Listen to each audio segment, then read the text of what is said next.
En tant qu'arbitre de la loi et en toute connaissance de la jurisprudence historique dans ce pays, la race doit être toujours considérée comme une variable. Votre temps est précieux, Maître Keating. Je vous suggère de ne pas le gâcher en présentant des arguments que vous avez déjà formulés.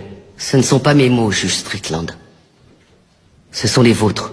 Vous les avez écrits en 1985, dans le verdict de l'affaire Bryant contre la ville de Topeka, concernant la clause de protection égale face à un système d'attribution de logements sociaux.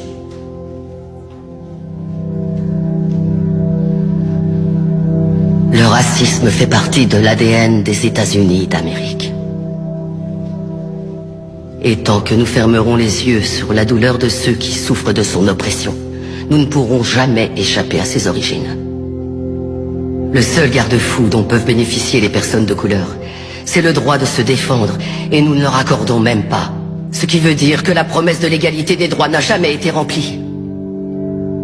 En raison de l'échec de notre système judiciaire et de notre défense publique en particulier, l'époque de la ségrégation n'est toujours pas derrière nous. L'époque où les lois ont rendu illégal que les noirs et les blancs soient enterrés dans le même cimetière, où on catégorisait les gens en carterons ou en octavons, où on punissait un noir parce qu'il avait demandé des soins médicaux dans un hôpital pour blancs. Certains prétendent que l'esclavage est révolu.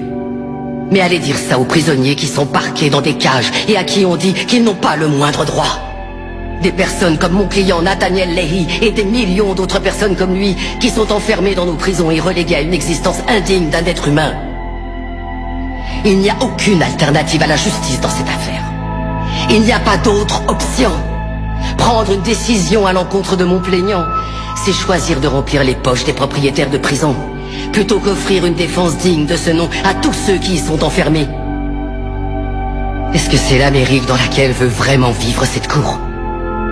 Un pays où l'argent a plus d'importance que l'humanité? Où la criminalité est confondue avec les troubles mentaux?